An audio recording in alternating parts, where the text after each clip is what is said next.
ya.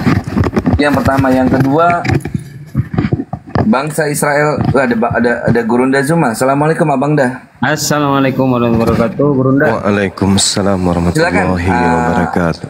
Abang Dah. Ya, gimana, Dek? Apa kabar semuanya, sehat-sehat kan kita ya? Alhamdulillah. Alhamdulillah. Sehat. Ya, silakan di. Kok mirip suaranya Bang Zuma ya? Iyalah.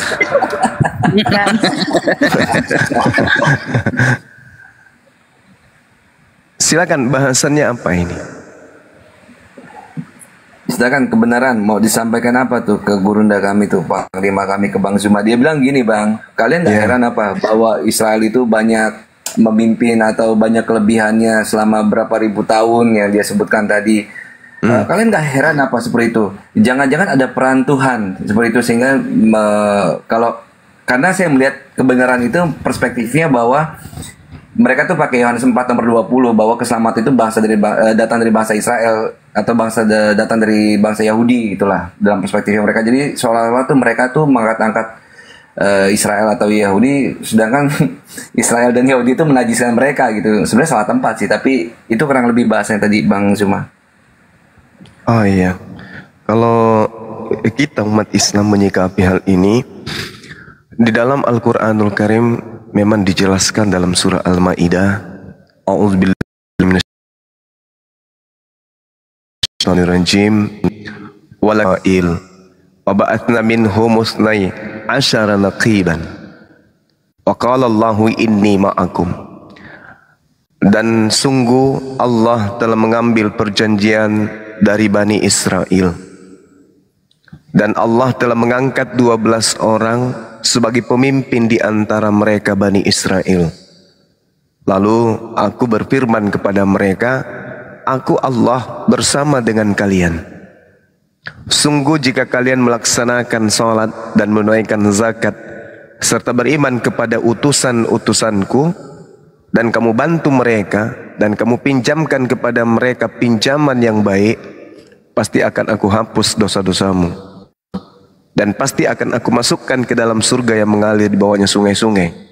Tetapi barang siapa kafir di antaramu setelah itu, maka sesungguhnya dia telah tersesat dari jalan yang lurus.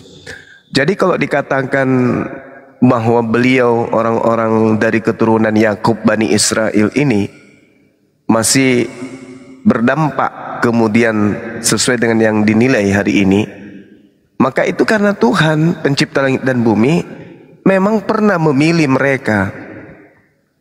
Sampai Allah mengatakan inni ma'akum, aku bersamamu. Nah, ini justru dengan keadaan seperti itu mencerminkan bahwa Al-Quran ini benar. Bani Israel yang disebut oleh Al-Quran. Lalu kemudian Al-Quran mengatakan, aku memilih engkau, melebihkan engkau dari bangsa-bangsa yang lain. Dipilih mereka. Allah mengangkat 12 orang pemimpin di antara mereka.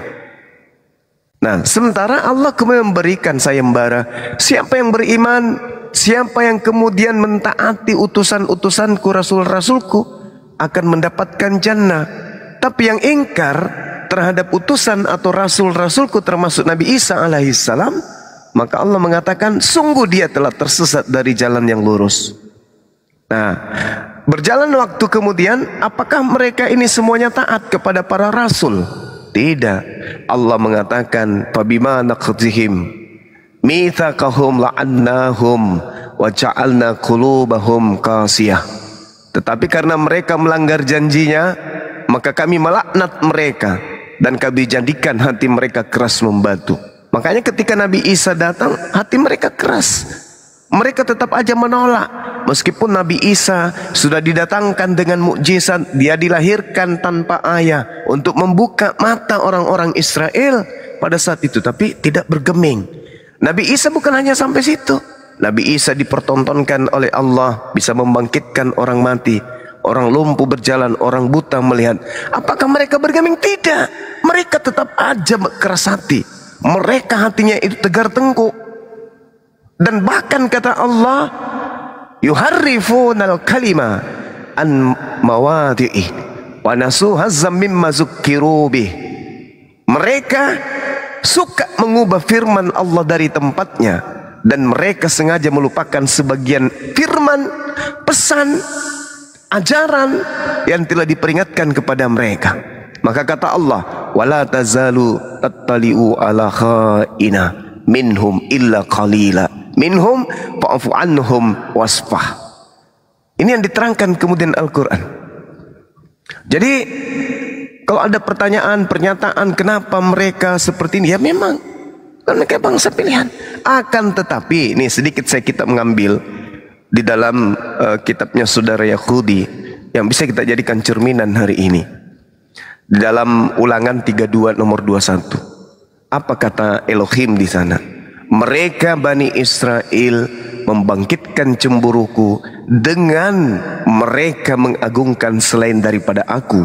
Mereka menimbulkan sakit hatiku dengan berhala mereka. Oleh karena itu, aku Tuhan akan membangkitkan cemburu mereka dengan menggunakan yang bukan umat, dan akan menyakiti hati mereka dengan menggunakan bangsa yang ummi. Nah, inilah yang terjadi sampai hari ini. Mereka sakit hati, mereka iri dengki, mereka hasad, husud, cemburu. Terhadap siapa? Terhadap bangsa yang ummi, terhadap kejayaan umat Islam, terhadap kejayaan kemudian bangsa dari keturunan Nabi Ismail. Itu yang terjadi. Makanya dua suku ini, dua kelompok ini antara Bani Ishak, Bani Ismail selalu kemudian ada saja kisru di antara keduanya.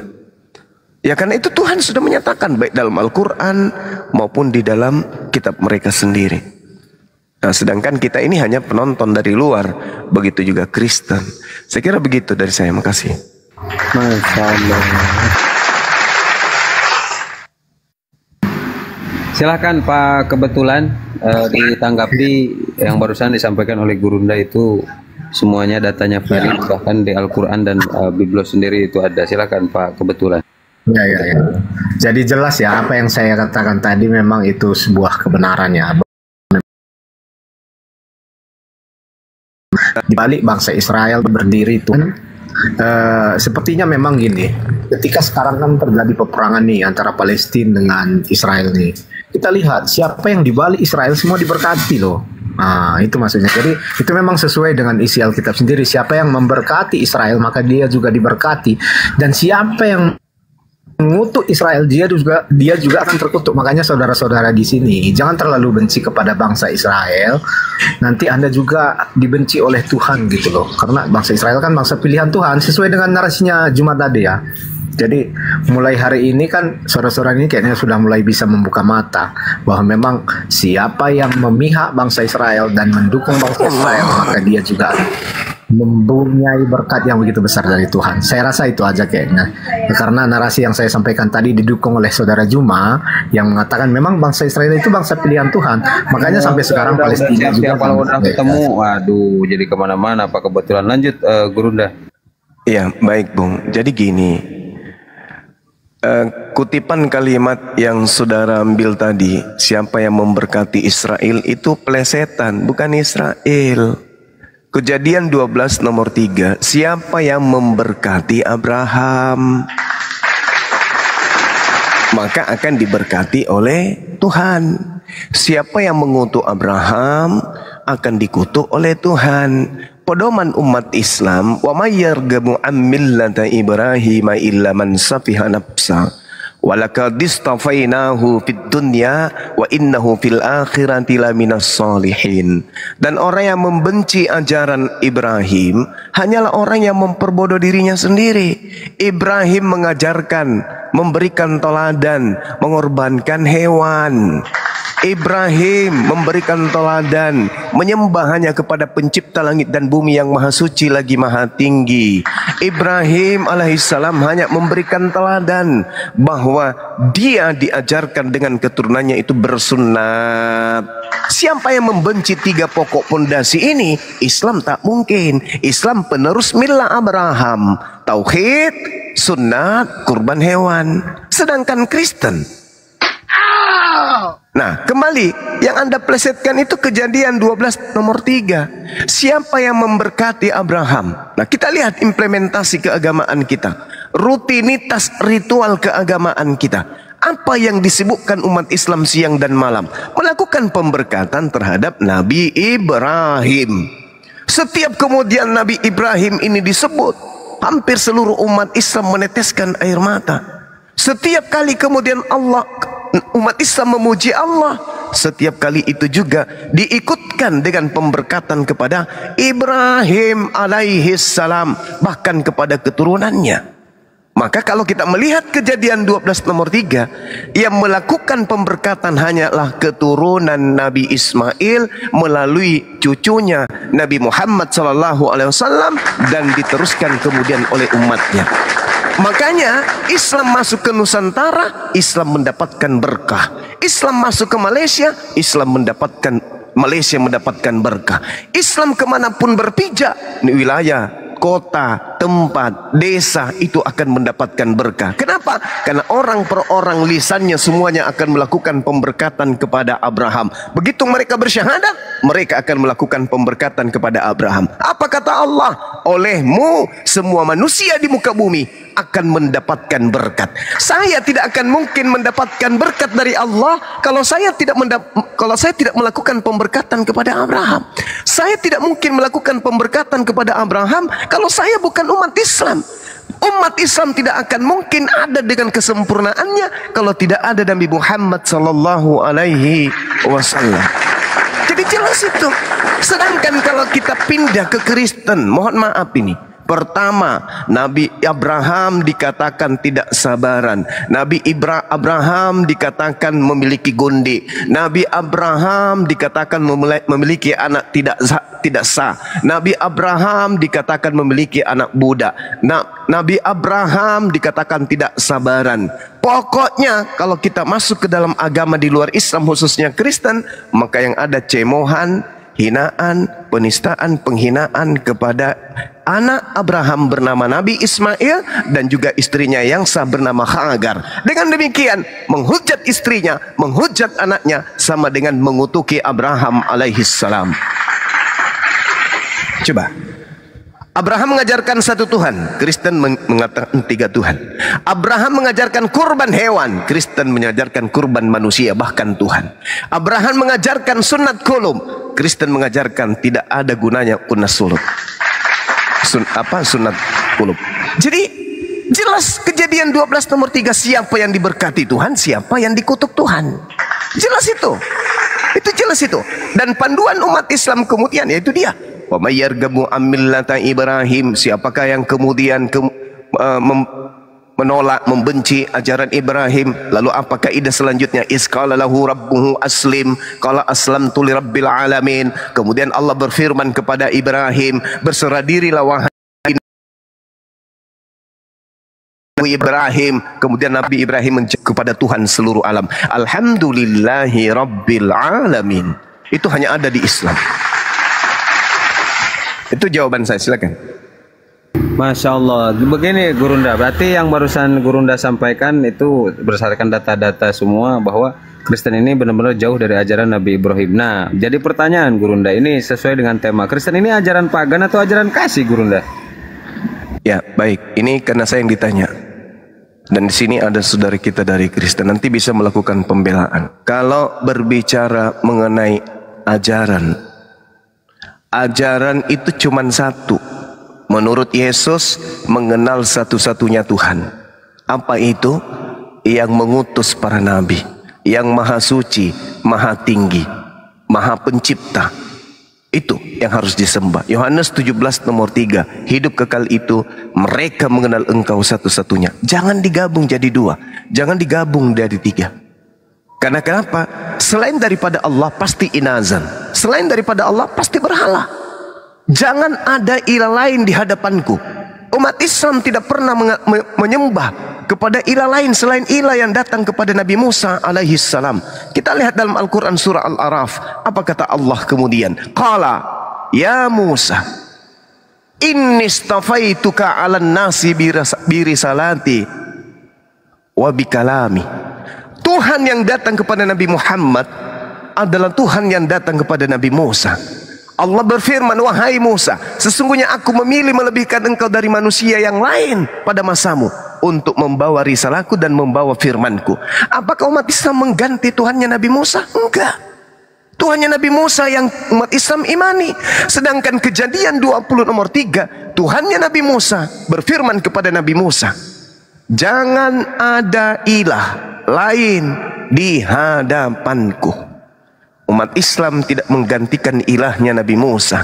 Tapi saudara Kristen, mohon maaf, kalian mengganti ilahnya Nabi Musa dengan manusia yang menjadi daging, yaitu Yesus, yang diajarkan di dalam Kolose 2 nomor 9, jasadnya dari rambut sampai kaki itu adalah Elohim, adalah Theos. Kemudian Filipi 2 nomor 6 nomor 8, Tuhannya Bani Israel nusul menjadi manusia dan mati di atas tiang salib.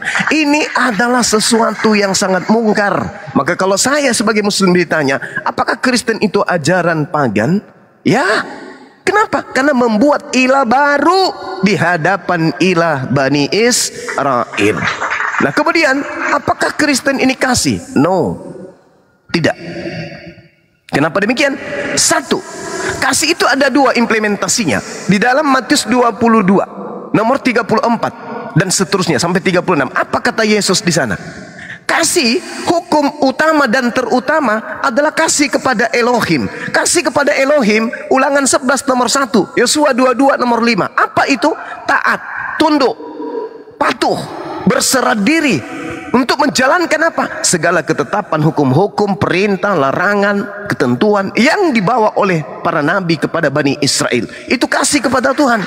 Kasih kepada Elohim adalah tunduk, berserah diri, menjalankan segala hukum-hukumnya. Sedangkan Kristen, mereka mengatakan dengan matinya Yesus, segala sesuatu yang menjadi tuntunan, perintah, larangan Tuhan dalam hukum-hukum Musa itu dibatalkan, termasuk kasih. Karena Yesus mengatakan dalam Matius 22, di dalam dua hukum itulah, yaitu kasih kepada Allah, kasih kepada manusia, tersimpul hukum Taurat. Jadi kasih itu adalah buah dari hukum Taurat. Sedangkan hukum Taurat sudah dibatalkan. Bahkan oleh Paulus, hukum Taurat itu disebut apa? Tinja, kotoran, skubalon dalam bahasa Yunani. Apa itu? Sampah. Jadi Paulus yang mendirikan agama Kristen ini menganggap hukum Tuhan yang adalah kasih sebagai sampah. Jadi kalau saya ditanya sebagai muslim, apakah Kristen itu agama pagan? Ya. Apakah ajaran Kristen itu kasih? Tidak. Tidak sama sekali. Kenapa? Karena ajaran kasih yang diimplementasikan Yesus dalam hukum Torah melalui Matius 22 sampai 22 nomor 34 sampai 36 itu sudah dibatalkan. Demikian.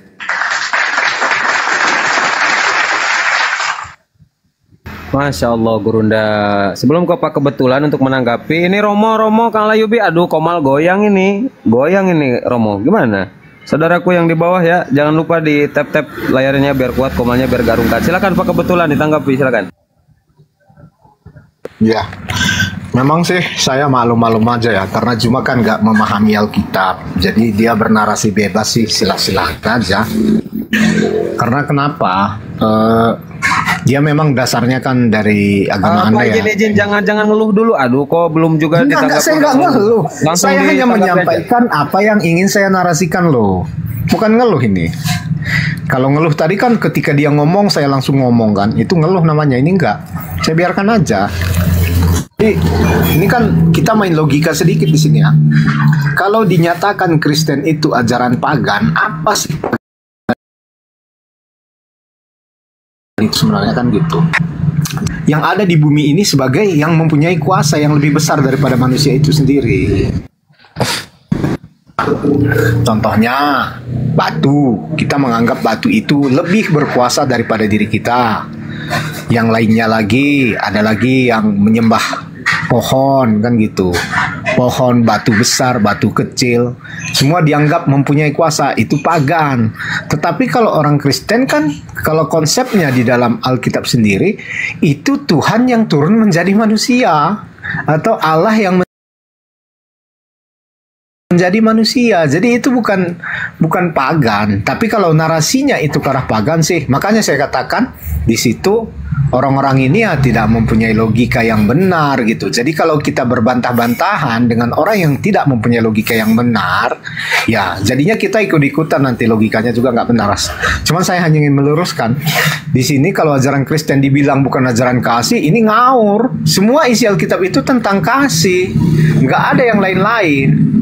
Semua narasi di dalam Alkitab tentang kasih. Bahkan kalau Anda temukan sendiri, adakah di dalam Alkitab boleh membunuh dengan syarat tertentu? Nggak ada itu, nggak ada ceritanya. Jangan membunuh, itu yang ditekankan di situ. Tetapi kalau dalam kitab Anda saya nggak tahu ya, saya nggak komentar. Apakah ada perintah untuk membunuh dengan syarat tertentu? Ya Anda tahu sendiri kan. Jadi kalau ajarannya ini memang bagai bumi dan langit sebenarnya. Satu, kalau di Kristen, yang pasti kalau bisa Anda temukan di Alkitab atau Biblos itu sendiri ajaran untuk membunuh, silakan. Saya nanti kasih aplaus yang besar untuk Anda kalau ada ya. Atau ada ajaran-ajaran yang lain mengenai persekusi terhadap sesama kita, sesama manusia, untuk mendapatkan sesuatu hadiah dari Tuhan, silakan tunjukkan di Alkitab. Tapi kalau di kitab Anda ada nggak ajaran seperti ini? Anda yang menilai kan? Jadi maksud saya gitu tadi. Jadi logikanya ini Juma ini memang nggak jalan gitu. Oh berarti Dia, tidak ada sanggahan ya, tidak ada sanggahan dari Anda, tidak ada penolakan tentang ajaran pagan Kristen ini. Tadi Gurunda datanya kan, sudah sebentar. Kan saya terangkan tadi, pagan itu yang percaya kepada batu, pohon. Ajaran Kristen kan mengatakan bahwa Tuhan yang menjadi manusia, bukan manusia yang menjadi Tuhan. Gitu loh. Siap. Lanjut Gurunda, silakan. Oke, baik. Sebenarnya kalau Tuhan itu bahasa Yunaninya akontas. Sedangkan yang menjadi manusia ini adalah theos. Berarti yang menjadi Tuhan, menjadi manusia bukan Tuhan, tetapi dewa. Itu dulu.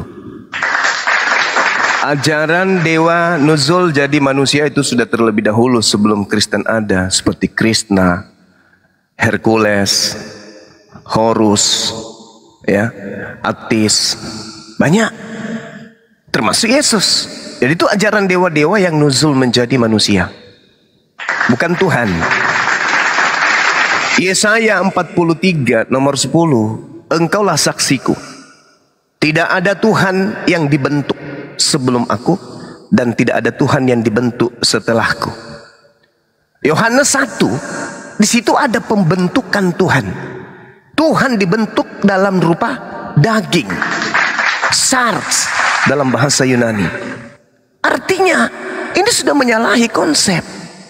Kolose 2 nomor 9, Tuhan pencipta langit dan bumi menjadi daging, menjadi manusia.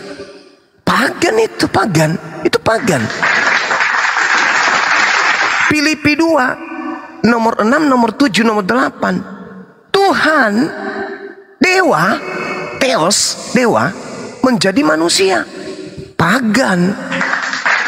Sedangkan Tuhan yang benar di dalam 2 Samuel 7:22, Tuhan itu, Allah itu maha tinggi, tidak seru, tidak sama seperti makhluk, tidak ada yang sama seperti dia.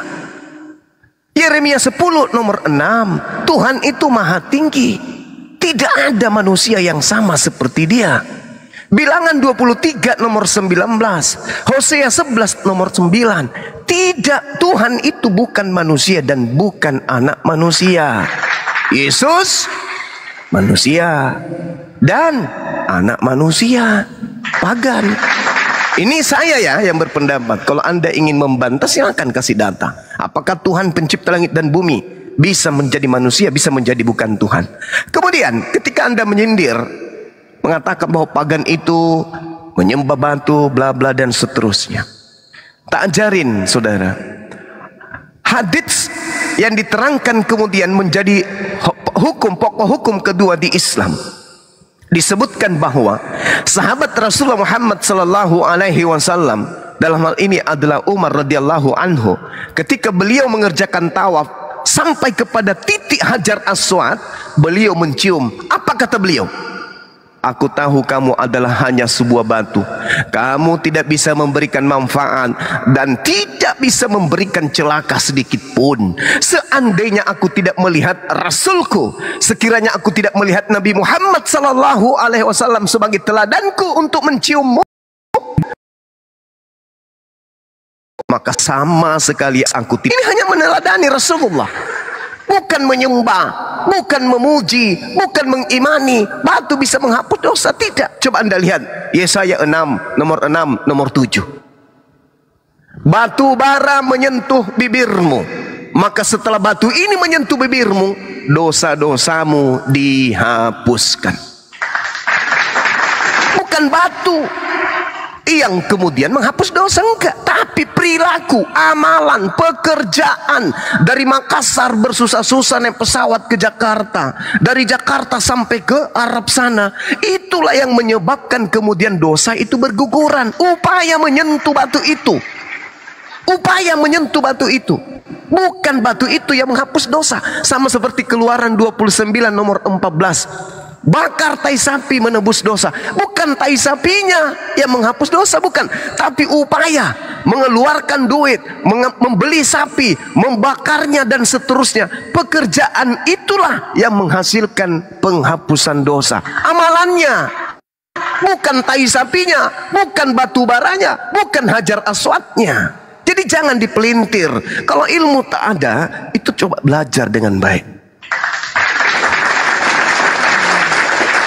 Jadi syariat cium hajar aswad itu sudah dipercontohkan kemudian oleh para nabi. Tawaf, mengelilingi bait suci, bla bla dan seterusnya, itu sudah dipercontohkan di dalam Bible. Itu bertaburan kemudian ketika saudara mengatakan tak ada perintah membunuh di dalam Bible, sadarkah saudara bahwa dasar pijakan berdirinya agama Kristen itu diasaskan atas pembunuhan terhadap anak manusia bernama Yesus, yang konon ceritanya dia adalah Tuhan Anda. Sadarkah saudara bahwa pergerakan gelombang Kristen di dunia ini itu tidak terlepas dari gerakan-gerakan penjajahan dengan topeng ekonomi, politik, sosial, budaya, rempah-rempah, harta dan seterusnya. Sadarkah saudara? Sedangkan satu-satunya agama yang Anda selalu hina, agama Islam adalah pembunuh, agama Islam bla bla bla bla bla. Justru satu-satunya agama yang mengharamkan pembunuhan hanya di Islam. Hanya di Islam. Tidak boleh melakukan pembunuhan. Apa kata Allah? Barang siapa yang membunuh satu manusia, maka dia sama halnya membunuh seluruh manusia. Barang siapa yang menyelamatkan satu nyawa manusia, maka dia sama halnya menyelamatkan seluruh nyawa manusia. Itu Al-Quran. Sedangkan kalau di agama Anda, coba Anda lihat di dalam Ulangan 20 nomor 10, nomor 11, nomor 13. Apabila engkau mendatangi sebuah kota untuk mengepungnya, lalu apa yang terjadi? Ajaklah mereka berdamai. Orang yang ada sekota itu, sekampung itu, senegara itu, ajak berdamai. Kalau dia berdamai, kita apain? Kalau dia berdamai kemudian denganmu, jadikan dia budakmu, jadikan dia pekerja rodi bagimu. Kalau dia tidak mau berdamai, kalau dia tidak berdamai, bunuh semua laki-laki yang ada di sana. Anda akan mengatakan, itu kan perjanjian lama. Bung, coba sedikit colek akalnya. Bukankah Tuhan kalian itu satu? Kalau Tuhan kalian itu satu, berarti yang berfirman di perjanjian lama itu Tuhanmu kan? Bukankah Yesus ini cuma inkarnasi dari Tuhan kalian? Berarti yang berfirman di perjanjian lama, bunuhlah, bunuhlah, bunuhlah, bunuhlah, bunuhlah, bunuhlah, bunuhlah, bunuhlah, bunuhlah, bunuhlah, itu adalah Yesus. Kecuali Anda ingin mengatakan Tuhan kami bernama Yesus itu berbeda dengan Tuhan yang ada di perjanjian lama, berarti kami bisa tertawa dong. Berarti betul kalian ini penganut agama pagan. Tuhannya berbeda dengan Tuhan yang ada di perjanjian lama. Tapi selama Anda mengatakan Tuhan kami satu, tiga pribadi satu hakikat, berarti yang berfirman memerintahkan membunuh, jangan kau biarkan apapun yang bernapas. Bumi, bunuh, bumi hanguskan, tumpas, ratakan. Itu adalah perintah dalam perjanjian lama. Dan ingat, kata kasih di dalam Bible dibandingkan dengan kata pembunuhan itu jauh perbandingannya. Bunuhlah dan ajaran kasih itu sangat-sangat jauh perbandingannya. Itu yang terakhir. Di Islam itu tidak ada perintah jadikanlah seluruh manusia menjadi umat Islam. Tak ada. Tak ada perintah Rasulullah jadikanlah seluruh manusia menjadi Islam, tak ada. Tapi dalam kitab saudara Matius 28 nomor 19 malah itu dijadikan sebagai apa? Perjanjian agung. Itu adalah wasiat agung. Itu adalah amanat agung. Apa itu? Jadikan seluruh bangsa. Jadikan. Itu perintah. Kalau Anda tidak menjadikan, berarti Anda melanggar perintah. Jadikan seluruh bangsa menjadi muridku. Maksudnya, jadikan seluruh bangsa menjadi pengikut Yesus. Jadikan seluruh bangsa menjadi Kristen dalam pokok pondasi kepercayaan orang Kristen. Ada di Islam, jadikan semua Islam, tidak ada. Markus 16 nomor 15, beritakanlah Injil kepada seluruh makhluk. Yang percaya baptis, yang tidak percaya akan dihukum. Beritakan Al-Quran kepada seluruh manusia. Yang percaya Islamkan, yang tidak percaya hukum. Tak ada. La ikraha fid din. Malah koridor Islam membatasi diri. Apa itu? Qul ya ayyuhal kafirun la a'budu ma ta'budun wala antum ana abidum ma abattum wala antum abiduna ma a'bud lakum dinukum waliyadin. Jelas. Cuman sekarang perdebatan harus terjadi disebabkan orang-orang Kristen masuk ke dalam tubuh Islam. Bible diganti Alkitab, Theos diganti Allah, Apostolos diganti Rasul. Semuanya diambil dari Al-Quran. Sehingga diskusi ini dibangun untuk meluruskan dan menyadarkan kita. Ayo, mari kita sadar beragama. Agama kita adalah agama kita. Jangan kita masuk ke ranah agama saudara kita yang lain. Itu aja. Jadi kalau saya ditanya, ya itu jawaban saya. Silakan. Masya Allah. Assalamualaikum warahmatullahi wabarakatuh. Waalaikumsalam warahmatullahi wabarakatuh. Waalaikumsalam. Ya, saya tambah satu dan cuma Sang Yang Widiwasa diambil lagi tetangga. Itu dia. Aduh. Itu urusan saudara Kristen dengan saudara-saudara kita yang ada di Bali. Allahu Akbar. Lanjut. Siap. Untuk Kristen-Kristen yang ada di bawah yang mau naik silahkan ya. Tapi yang santun-santun lah. Soalnya ini sebelum Jumatan nggak mau rusuh-rusuh ya. Biar ada temennya ini Pak Kebetulan. Silahkan Pak Kebetulan. Ya, saya sisa 10 menit lagi deh. Siap. Jumat. Silahkan Ya, Kebetulan. Begini ya. Kalau soal pembunuhan di dalam Biblos itu Anda harus lihat konteksnya di mana. Itu antara perang Israel dengan yang lainnya. Jadi di dalam perang itu Tuhan menyuruh membunuh mereka itu bukan dalam hal konteks yang lain gitu loh. Tetapi kalau secara umum kita ambil di dalam Alkitab, menyuruh membunuh manusia lain itu nggak ada gitu loh. Makanya saya tadi katakan bahwa Anda tidak memahami Alkitab tetapi Anda bernarasi. Jadi saya maklum, saya nggak marah, saya maafkan saudara demi kasih yang dari tadi tanggapannya gitu mulu, perasaan gak ada yang dikeluarin. Iya, ini kenyataan gitu loh Bang. Saya ngapain saya menyerang orang yang nggak mengerti Alkitab Bang? Kalau saya menyerang dia sama aja, saya menyerang orang yang nggak tahu apa-apa. Ngapain Bang? Menyerang orang yang nggak bersenjata itu hukumnya haram Bang sama saya. Aduh. Bagaimana Kang Palopo ini? Kok gini Begini, dia tidak menyimak tadi. Mungkin dilepas headsetnya Pak kebenaran ini. Bang Suma tadi Enggak, saya menyimak. Keimanan Kristen itu didasari melalui pembunuhan. Siapa yang dibunuh ya Tuhannya. Jadi sangat naif kalau Anda mengatakan Kristen itu tidak ada ajaran pembunuhan. Macam mana kau ini Pak kebenaran? Nggak dengar dipasang. Oke, saya tanggapi lagi satu ya Bang. Saya tanggapi kopi tap-tapnya teman-teman. Aduh, goyang ini ya. Lanjut. Tap. Cuma tadi mengatakan bahwa Tuhan itu tidak pernah menjadi manusia. Tetapi ingat satu, di dalam perjanjian lama itu yang saudara bilang kitab Yudaisme, Tuhan pernah menjumpai Abraham dalam bentuk manusia. Itu di dalam Kejadian 18 ayat 1. Saudara boleh lihat di situ. Jadi di situ dinyatakan bahwa ketika Tuhan menemui Abraham di bawah pohon terbatin, dia itu dilihat Abraham dalam bentuk rupa 3 orang loh. Malah dijamu, makan, minum. Gitu. Jadi Kalau saudara mengatakan bahwa Tuhan tidak pernah menjadi manusia sebelum Yesus menjadi manusia, itu Anda nol besar gitu, salah. Makanya dari tadi saya maklum, karena memang literasi mengenai Alkitab saudara itu nggak ada, dibaca-baca tapi nggak mengerti gitu loh.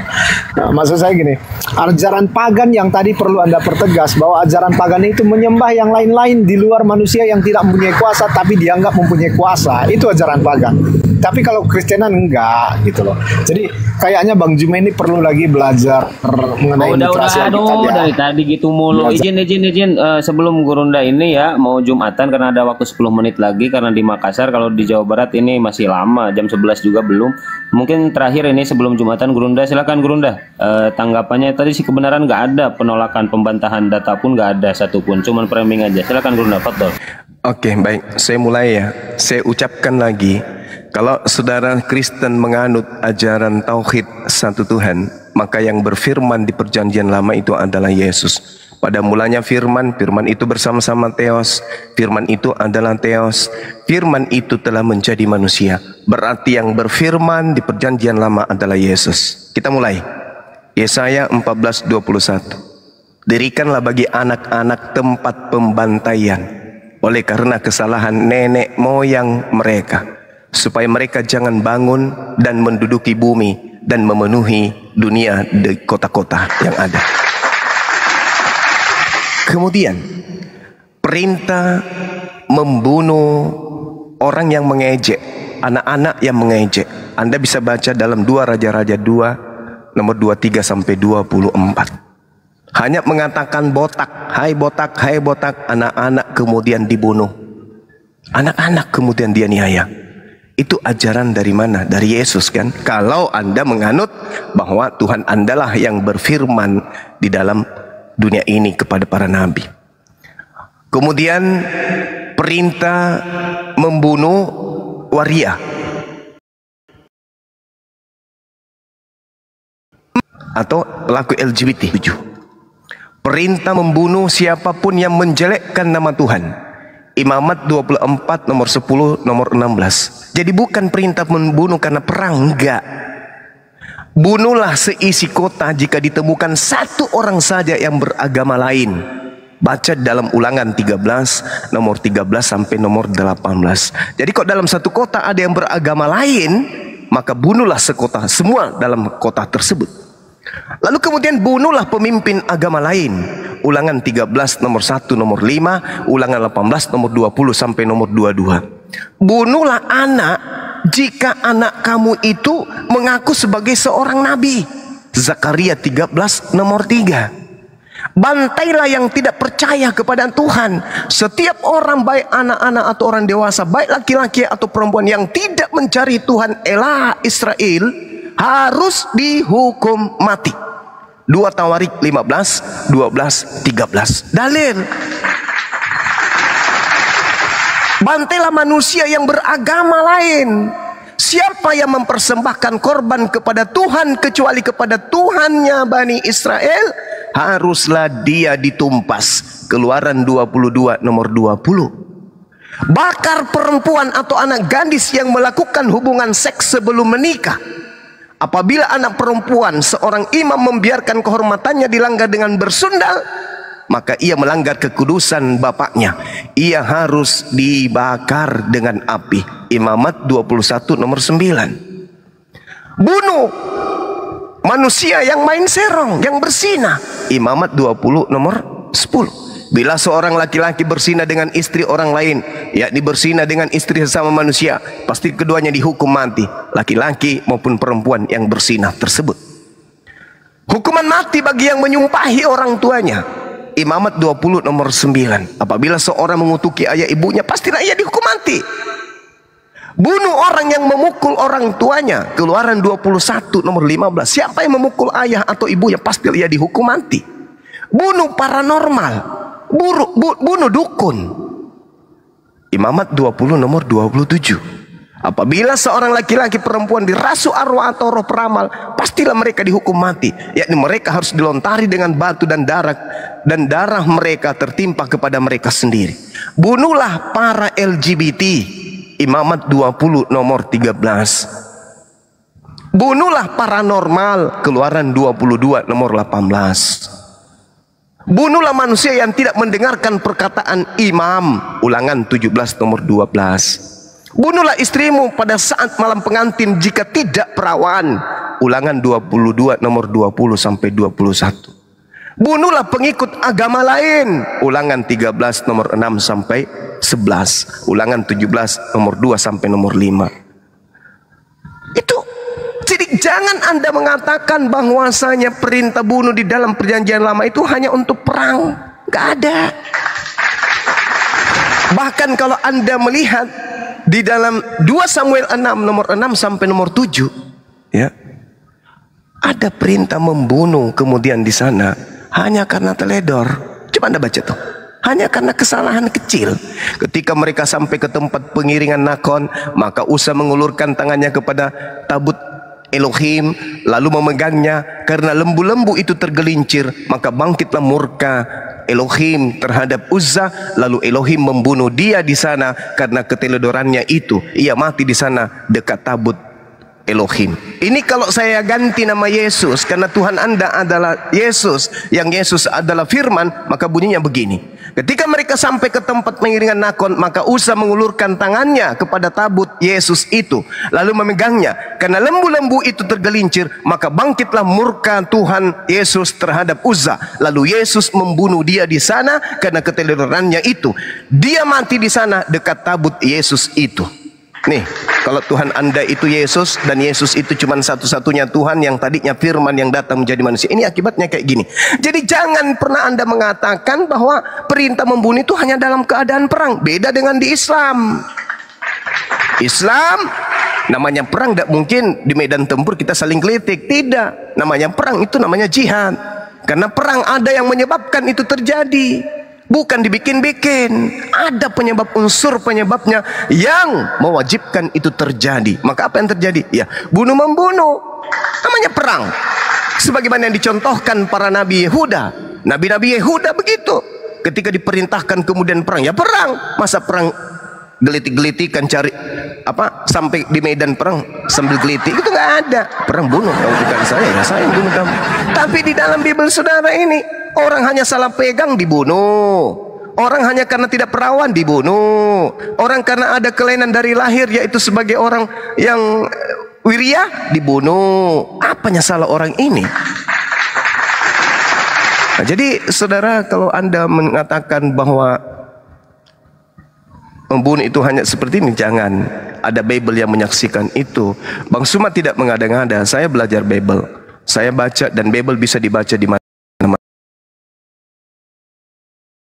Sekarang zaman digital, siapa Bible itu? Begitu juga Quran. Silakan Anda pelajari Quran. Yang pada intinya tema ini sudah terjawab. Apakah ajaran pagan dan apakah agama kasih itu? Kita sudah ungkapkan. Silakan saudara punya hak jawab, karena ini diskusi. Silakan Anda menjawab. Nanti teman-teman saya di sini, guru-guru saya akan menanggapi. Saya pamit untuk sholat Jumat. Assalamualaikum warahmatullahi wabarakatuh. Waalaikumsalam tauhid.